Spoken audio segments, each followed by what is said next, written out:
This week we're going to build a stand for cutting logs, shovel out another large area, take a day off to visit Seward, and share some pics and stories from our 2-year journey that ended with us moving to Alaska.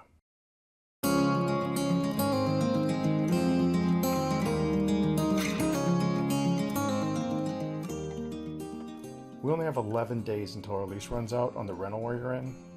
If the initial part of the driveway is done, we'll be moving onto the land right away. If it's not done, well, then we'll be homeless and looking for another short-term option. The initial part of the driveway being done is what's dictating whether or not we're going to move onto the land. As I've mentioned before, I need us to be able to park on the land so we're not parking on the road overnight. There's a lot of trees to cut, so I wanted to make a stand for the log carting process that would make things quicker and easier. After cutting some 2x4s back at the rental, where we still have power, we then took everything over the property and assembled the stand. I often take for granted the woodworking and shop classes I had in school growing up in the Midwest. I learned a lot of skills that went a long way when it comes to doing projects like this.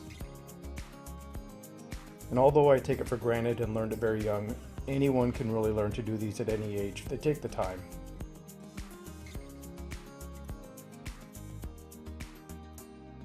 Elaine is doing a great job learning to use tools and understanding all the basics behind projects like this. She's really always been a really hard worker, but her background is in the service industry where she's been a cocktail waitress and a restaurant server. So this is all new to her, but she's very motivated to learn and work hard. Something about working hard on your own place and for yourself is very satisfying. And I'm happy to see that Elaine also feels this way as our massive project gets underway. Sorry I'm not including the how-to instructions on building the stand. If you're interested, let me know in the comments and I'll show you the measurements and all the details in an upcoming video. I don't really have plans to go by. I just saw one of these online and just kind of did it out of memory. Luckily I remembered it correct and it all worked out pretty good. With this stand, cutting the logs went very quick and smooth and we were able to cut everything in a very short time. By everything I mean just the trees we've fallen so far. There's still a lot more to go, but we cut enough down to get the initial driveway cleared so we can get that put in hopefully soon. I have a culvert ordered and hopefully arriving any day now, so once that's here, we hope to get the first part of the driveway in right away so we can bring over the trailers and start parking on the land. We'll initially be living in a tent for about 4 to 5 months during the first cabin build.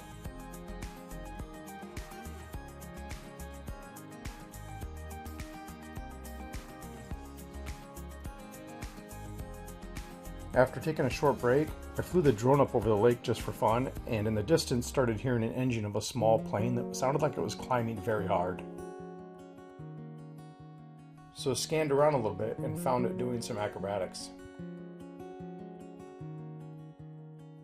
Would love to be in one of these planes while doing that. A few years back we went skydiving, and it by far was one of the most exciting things we've ever done.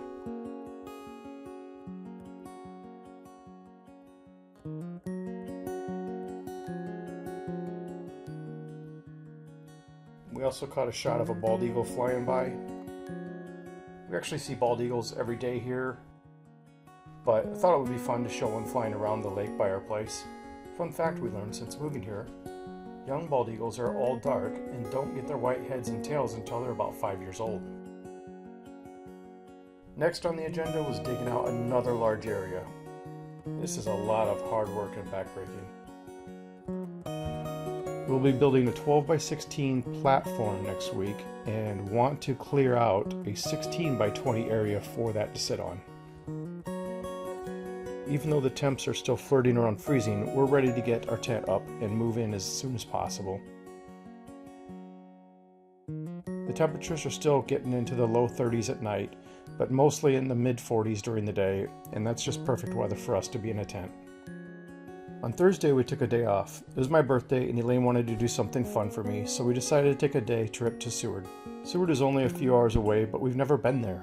We spent some time walking on the beach and just enjoying the scenery. We even saw some divers that were getting their dry suit certifications in these chilly waters. That looks fun, but looks cold. We had some lunch in town that included some great local fish, and then we drove around checking out some of the campsites that we hope to come back to and stay in when it's a little warmer.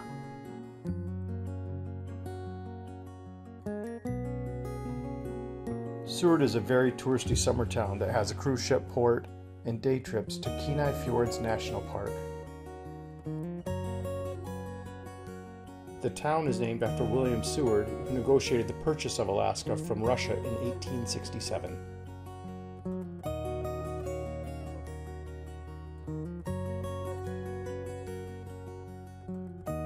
The next 3 minutes is a small video of traveling we did the last 2 years between leaving Nevada and officially moving to Alaska. All started with a tent in our compact car. We both camped a bit in our pass and loved it. Initially, it was just a lot of 2 to 3 day trips close to home. Then we started branching out farther from home with longer trips as we slowly added to our camping equipment and upgrading things we had. Until one day we got rid of all of our belongings that didn't fit in the Jeep and just took off full time on the road. Over that time we ended up camping in 44 different states. The 6 we missed, which are right in the middle of the country, we will come back to and hit in a few summers. We had some great adventures trying to find all the hidden treasures of places we visited. We knew we didn't want to live in the Southwest anymore, so we started to look for potential places we might want to call home. Before we really did any exploring, we kind of assumed that somewhere like Montana, Idaho, or Wyoming would be the best for us in the life that we wanted.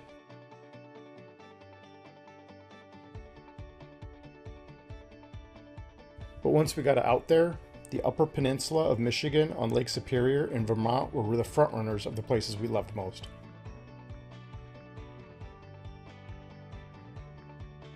We enjoy 4 seasons, and I really love winter. It was fun to explore all the areas we visited. Sometimes states were a big letdown from what we expected, and sometimes they were a good surprise. And sometimes places were just what we expected, like North Dakota.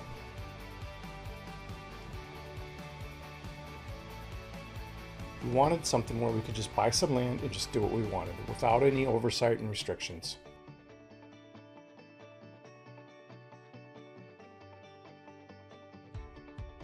After coming to Alaska for our wedding right in the middle of winter, it quickly became clear that this is the place we wanted to be.